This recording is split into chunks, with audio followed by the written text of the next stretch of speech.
Now we are shifting to the social political aspect of the course. And what we need to do first, let me get my beautiful drawing out, we need to make a chart of human nature. The idea here is we need to look at what our assumptions are about, now what does human nature mean? About whether people are good or bad, whether they're selfish, whether they can be trusted, and so forth. We need to do this first, as most social theorists realize, because in order to form a society or know what to expect from one another, we have to look and see what we think of them. If you are going to organize a political community, a political society, or a nation, you need to know what you think human beings are like, because this will determine what you think the government needs to be. If you think people can't be trusted at all, then of course you will need to prepare a society for that. You're going to need police forces and laws and things like this. Whereas if you're some hippie like me, if you think people can be trusted if their needs are met, then you're going to spend those resources on meeting their needs, and you're going to have less concern about, keeping them in a state of obedience or fear. Or maybe there's some balance, or maybe these change in different situations, and so we need to plan for this. So we have to start with our assumptions about whether we think people are good or bad. Now pause there. This is where I need to begin to warn you about propaganda. Please know, the most pernicious, the person to fear the most, is the person who says, I have no bias here, there's no propaganda, I am just giving you simply the facts. That is a terrifying person in authority, because everyone has biases in the way they speak, in the things they choose, the very readings I pick for a class or another teacher, the very textbook they choose, or how to approach those readings in a textbook, shows an incredible amount of bias and propaganda. So, you should absolutely be afraid of any propaganda I will give you, but I would think it's less scary when someone announces that they're going to have a bias and watch out for their propaganda. That person is a little less scary because now your critical thinking is turned on and you are ready for the assumptions that they are going to propose. Good? So, I need to give you this warning now, even before we talk about socialism and communism in a little while, because your assumptions about human nature tell me more about your views than even your views themselves most of the time. If I know what you think of human beings, whether you think they're selfish or compassionate, whatever you think, that has more to do with what you think is possible in society and how to make society better or worse than your actual political views do. Let me give you a second and third reason why I think you don't need to be as afraid. Second reason, this is college. Yes, it might be important for you to think all your education is neutral when you're young, but in college you should realize now that things aren't neutral. You should realize that teachers have different perspectives and students do as well. You are not these neutral, objective observers. And so, I think the transition to college should include the ability for professors to be honest about what their assumptions and beliefs are, and you should be able to confront them if you think they're mistaken. So I expect you, and notice, I don't carry myself with a lot of authority, I'm hardly tyrannical in the way I run a class, and so I expect you constantly to be challenging my ideas. You should be saying, oh, that's interesting, what a hippie, socialist, anarchist like you thinks, and I think you're completely wrong, and it will be interesting to have that dialogue. It's through those kinds of debates that we really become good critical thinkers. That's how free speech is supposed to work. The third reason was hinted at before. I have fairly unpopular views, so most of you should be able to disagree with me, and my views will be these kind of radical challenges to the popular views. That's a good way to know. If you read someone like Mill's famous book on liberty, you will see that we need people with radically distinct views, because that's how we can know that those radical views are wrong and our own views are accurate. It is only when your views are challenged by radical ones that you can truly be said to understand and have good reasons for supporting your views. So that also works well here also, because you will get to see what these weird outlying views are in a way that's very safe and comfortable. Here, very out front, you will simply tell me I'm crazy, and that will work really well for both of us. You'll gain confidence that your views are correct, and finally get to hear what some nut leftist really thinks. That'll be nice. And you'll get it for a few minutes, right? Maybe what? A couple weeks of this stuff, and then you can go back to listening to all of your propaganda for the more popular positions, and you won't ever have to hear from someone like me again, probably for the rest of your life, unless I take over. Okay, I won't. All right, so let's start making our assumptions chart. So what you need, as you can see, is you need a lot of space on the left, because we're going to talk about different conceptions of human nature, and then leave 3 columns blank on the right. We're going to fill those in later. Good? So you see this. Now, first, let's talk about the gradations of human nature. I do not think these are nice, tiny gradations at all, but this is a good way to talk about these things. Because what we want to have is I want to force you to make decisions about what you assume human nature is like. And so this makes for a more profitable discussion. Because instead of having these loose ideas and you don't have to make decisions about it, this will make you personally invested and also force you to find a way to rationally defend your assumptions. Now, I am hoping to challenge all your assumptions. I hope you come to my side, right, into Care Bear socialism or whatever you would call it. But so first we need to have these conceptions. Now leave some room. I'm going to put a placeholder word in each of our technically 8 categories of human nature, 8 gradations from perfectly good to completely evil. But I need you to, in your notes, fill in a little description. Because I'm going to use these words maybe in a very specific way just to have these gradations.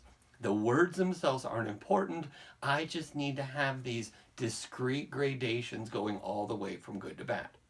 So we'll start with what we'll call a 1. Human nature level 1 is the saint.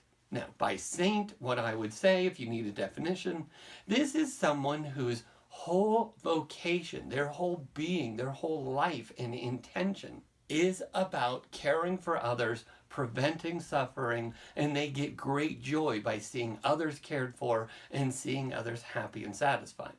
But notice, for the saint, we would have to say that human nature means that's what we're all about. From the moment we wake up, this is all we are trying to do. So it's an extreme version of human goodness. At level 2, we'll say this is the person, human nature is compassionate. What does this mean? This means they feel strongly for others. When others are happy, it gives them joy. When people are sad, it makes them sad. When people are hurt, they hurt. And the compassionate person acts on these feelings. They don't just feel them, but they are moved to act on them. Think about it. That's usually what we mean by compassion. It is a person that is moved by their feelings for others, and so they spend most of their time. For instance, we would assume that they would only take a compassionate job for a career because this is who they are. Number 3, this is to say that human nature is sympathetic. Now notice, we're 1 level down, so this is the person that has a lot of sympathy. They feel what others are feeling. If others are hurt, they feel hurt. Others are happy, they feel happy. But notice, unlike the compassionate person, the sympathetic person doesn't act on this continually. Yes, they act on their feelings sometimes, but not all the time. Very good person inside, and it comes out, people know this, but it is not, they are not moved by these feelings like the compassionate person. They are often, but not always. Next, 4 is the middle ground, somewhere between good and bad. But notice I want to leave room for 2 different moral psychologies here. We want to distinguish 4A from 4B, the neutral person versus the mixed person. They both end up being in between good and bad, but notice, the neutral person is like what you would call the blank slate. And this is the idea that people are completely neutral. They do not have intentions one way or the other. They do not approach something looking to be good or bad. They are waiting for stimulus from the situation they're in. Or, if you take this as like the infant is neutral, they're waiting to be socialized into being moved, right, or encouraged to be one thing or the other. Good? So, neutral. neither good or bad. They do not have moral intentions. 4b is what we'll call the mixed view of human nature.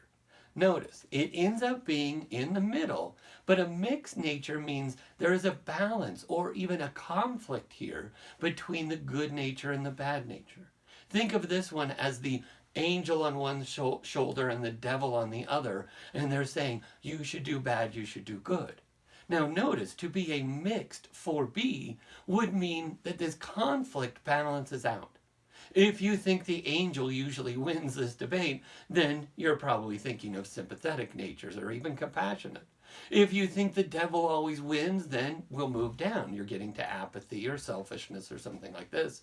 So mixed would simply say that this fight usually balances itself out to where people have as many good thoughts as bad thoughts, do as many good actions as bad actions. So there you go. A neutral position, but that has a complicated moral psychology. Next, what we'll call a 5 is the apathetic person. This is the person that doesn't feel for others. Others' happiness or sadness doesn't really affect them, and they surely don't act on it. They are not moved by these things to act at all. But notice, we wouldn't say they are neutral, because this is someone that probably even refuses to care about other people. They don't do bad things, but they don't get involved even when anyone else in the neutral or saintly, of course, would say you have to act. How could you not help that person? So it is not simply neutral. They refuse to be sympathetic. Good.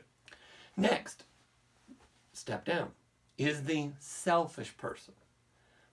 This is the person, notice, we're going to need a little aside here. I cannot tell you how many discussions of moral psychology and human nature are derailed by a stupid misunderstanding about these words. So, we need to take a little aside here. So add a little area of your notes, right? Move off to the side and make a distinction between selfishness and being self-interested. These things can overlap, but they don't have to. Notice. To say that someone is self-interested simply means that their actions and their intentions are moved by doing what benefits themselves. You could easily have a moral psychology that says people are always self-interested. Sure, that could be a compelling view. But that doesn't mean that this is selfishness. So let's define selfishness and come back to the tangent. The selfish person is someone who seeks their own benefit and would cause others suffering to benefit themselves. Notice, back. A self-interested person seeks their own benefit, but that doesn't mean by definition they would cause others to suffer. In fact, a hippie, crazy Care Bear like me would say the best self-interest is caring for others. Because this promotes a society you would want to live in, and it also promotes the meeting of your needs. It will give you positive social acceptance and will often lead to relationships that are caring and loving like you need for your need for love and companionship. So I don't think these have to overlap. Now they can. Someone seeking self-interest might think that selfishness is the best way to do this, but that is not part of the definition. Let's tell a little story here. A story about Abraham Lincoln. Abraham Lincoln was on a train and he was approaching some stop. And he was talking to his friend and they were talking about this very debate right here. The friend was telling Abraham Lincoln that, Abraham, he hated being called A, by the way. Abraham, you are one of the nicest people I've ever met. He was such a nice person. And the person would say, you're just a good person. And Abraham Lincoln is saying, I'm not a good person, I'm a selfish person. And while this conversation is happening, they're slowing into a train station, and out the window, you can see a mom pig trying to push some baby piglets out of a mud hole. They were in a mud hole, and the piglets couldn't jump out, and so they were falling and they were going to drown, and this mom is trying to push them out, but failing. Well, what happens?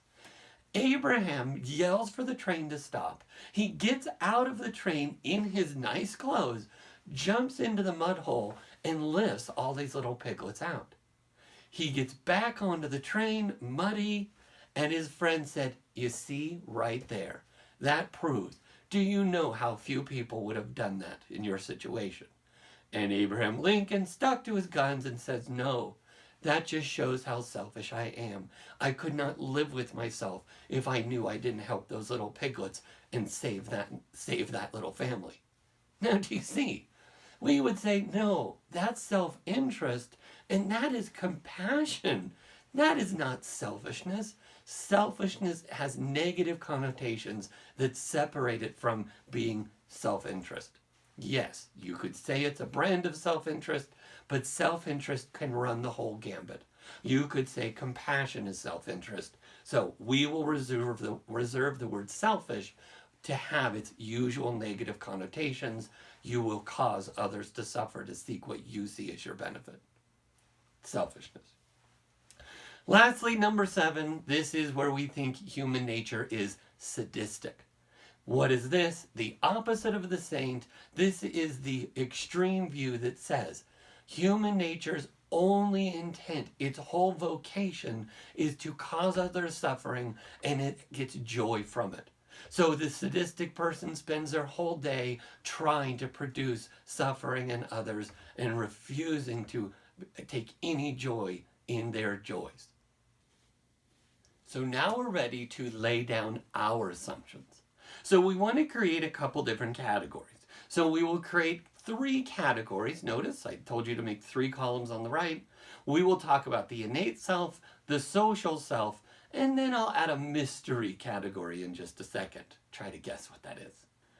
Before we talk about the social innate self, we should talk about the moral psychology we're thinking of here. Please note that I think that we should address a complex version of human nature in terms of these moral judgments. I think we shouldn't just look at how people act. We should also look at their intentions and their character. Let me explain. Most of the time when we judge people's actions, we have all 3 things in mind. Yes, we see the action, but we also want to take in mind what are their intentions? What was the motivation that led them to do this? And that radically changes the way we judge their actions. We also want to look at their character. What do I mean here? What is this person normally like? Is this out of character for them, or do they always act like this? This is also normal. We also think of the personality of the person and their kind of demeanor when they do these actions. If I take a small child and the child shares, well, we also would look at the situation and their intentions. Are they only sharing because I'm threatened to hit the kid if he doesn't share? Is this a kid that always shares? And what is their intention when they're doing it? Are they only doing it to get a treat? Or is this something that they have joy in doing? Notice, we want to deal with the whole complexity of moral psychology. So, let's talk about what we mean by the innate versus social self.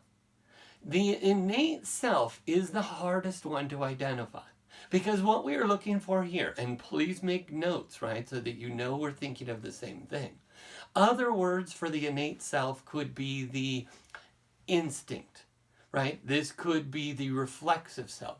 This could be how you think people were designed or how they evolved. So this is our innate wiring, how we are outside of how we're affected by others, how we're socialized, how we're a social self. So we'll distinguish what is the core human being. What are our instincts and reflexes like? What would we be like if we weren't influenced by society? Now, notice, I have to make a couple correctives here. Because some people would say, well, we can find the innate self by finding a feral child.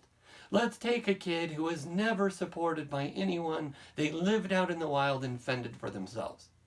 No, this isn't a natural way that human beings live. We wouldn't have survived to this day if we were just isolated individuals fighting for ourselves. So don't mistake the person that is not being cared for at all as the natural human self. Now, you can take a human baby and imagine what would it be like if it wasn't told right or wrong at all. What are its innate instincts like? And so you could try to see, what do we see in infants? And that could be interesting. I think if you can also look for other drastic scenarios and see when we find a conflict between the social self and the innate self.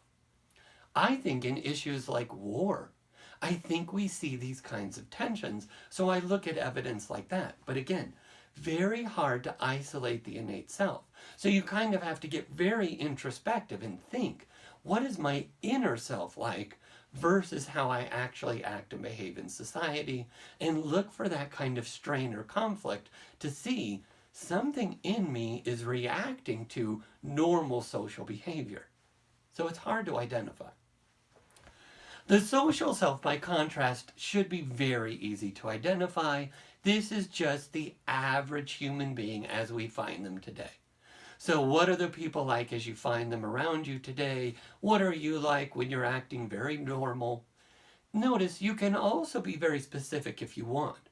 If you are very interested in the world and other societies, maybe you travel a lot, study these things a lot, you might want to say, okay, I can distinguish the average American from the average Danish or Japanese or South African or whatever, and you go through and say, okay, I'm going to keep in mind how different societies seem to produce a slightly different moral or social nature. That's great. But if you want to be just specific to your own experiences in your own society, that'll all work just fine. So you can put those influences in, just make a note of them, right? You might say, well, this is what I think the average American's like, but here's what I think the average citizen in the world is like. Feel free. But the social self is the easiest, right? That is simply what moral category are 1 through 7, technically 8 positions, do you think best describes the average person? So do that now. So we're going to start in the social column, and you're going to put your name in for what you think, what is your theory of our social nature. Do you get it? This is not you. This is, what do I think people are like on average in society today? Good? So this will be, so what will happen next is when we look at different theorists, we're going to put their name on our chart so we can compare them to ours. So you have put your name in the social column. Do you think people are sympathetic or apathetic or selfish? And you're going to write your name in. That is your theory of human nature. That's what you think people are on average or like. And now finally, put your name in for what you think our instincts are like. What are we naturally like before socialization? What is our innate self like? What is our reflexive self like? How were we evolved to be beyond how we are in society today? Here's another one if you want to think this way. How did God originally design human beings until they became what they are, like after the fall? And now with socialization. What were we supposed to be before we became involved in societies after the fall? All right, got it. Now you have to put your name in those 2 categories, and no, you can't pick multiple boxes, and no, you can't write your name on a line, right? So if you cheated, fix it, right? I need to see. Now, of course, you may change your mind as you think about it more. That's great, right? That means you're really thinking about these things. That's what I want to happen. But I need you to make a decision now. And now we're ready for the mystery 3rd column. Yes, you guessed it. The top of this column will be called you. How would you describe yourself on this chart? Are you sympathetic? Are you apathetic? What would be the best description of you? Now notice, I can't know where you put this, but please be honest with yourself. How would you objectively be judged if people could see your intentions, your character, and your actions? Good. Now I just want to ask some metadata questions. And so make notes on your chart just on this sort of metadata. In class, I would ask where everybody is so we can see where the populations are, and I would give hints about where I am on this chart. Do you want to know? Yeah, I'll give yours. So me, I am going to be, say, between about a 2 when it comes to the innate self. Social self, I'm going to put it at about sympathetic, but I'm going to cheat. I'm going to say our social self is sympathetic, but the self in institutions depends on the institution. I'm very much cheating. I add another category here, and I think you'll want to when we start talking about Milgram and the depth psychology of human nature. But I think the institutional self could be anywhere. I think the social self is sympathetic, but most often people are in institutions and they obey those institutions. And so what would that be? Institutional self is 4B, mixed. It's all sorts of things, all sorts of conflicts. But anyway, that's cheating. So what I want you to do is look at the metadata. When you compare the innate column and the social column and where you put your name, does your name go uphill or downhill? Meaning, do you think our innate self is better than the social self? If you do, notice, then you think society makes us worse. If you think the innate self is lower on the chart than the social self, then you think society improves us, that it makes us better. Now, some of you are straight across. You have no change, and that's rare. That's interesting. Make a note that it's rare for people to think our innate self and social self line up perfectly, that society doesn't really have an effect on our moral self. Now, metadata about the social self. So look at the social self versus where you put yourself. And what do we find? The vast majority of people think of themselves, even I do, I have this idea, that I am a little better morally than the social self. I put myself technically as the sympathetic self, but, right, notice I say institutional selves are way lower, and I happen to be in a good institution. I'm a teacher. That's a good, positive institution that encourages good behavior. Now notice, if you think of yourself as better than the average person, you've got to explain this. There's some metadata that says, and by the way, there was a rigorous psychological study where they polled people with this question. They say, are you better morally than the average person in society? And what was the answer? 99% of the people polled said they were better than average. Notice how that's impossible. That means there's no such thing as average. 99% of people are better than the average 1%. You know those numbers are meaningless and just paradoxical.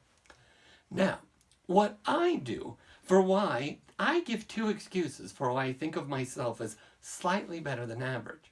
One excuse is my institution is a positive institution. And so it encourages me to be, notice my answer, closer to my innate natural self. I'm allowed to be my natural good self where other people, institutions don't allow them to be. My second excuse, though, is this. My life is really good. My life has been really easy. I've had a couple of small tragedies. You'll learn about those in future videos. But for the most part, people are so nice to me. I have had it so easy and so good that I'm allowed to be a nice person.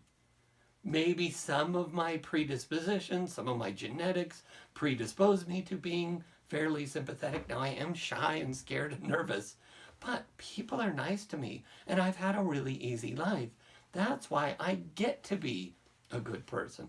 Someone who is sympathetic and sensitive and nice to people. I don't take full credit for it. I've had a good life. My needs are met. Now, a bad excuse here, if this is what you're doing, watch out for this. And maybe I'm doing some of this and I'm just in some bad faith. I often find that people judge themselves as better than average only because they give themselves the benefit of the doubt when it comes to that moral psychology we talked about. When they look at their actions and they say, oh yeah, people think I'm selfish, but I know my intentions are good. I know that's out of character. When I look at you and I see, oh, look at how poorly you treated your partner that time. Look at how you treat your ex-boyfriend, ex-girlfriend, or whatever. Look at how you treat your mother-in-law. And you would say, oh, that's their fault, they're jerks. Well, notice, you're giving excuses for yourself that you probably wouldn't give to your partner because you're not looking, you don't have the backstage pass to their moral psychology. So watch out for that kind of bad faith where you judge yourself by different standards than you do most people. All right, good. Now we're ready to look at the philosophers and what they think of our human nature. And what I expect you to do is when you find a philosopher that has your view, see if you can find support in them. And if you see a philosopher that doesn't have your view, then I want you to see how you could challenge their assumptions. What support could you give that could defeat that opposing view?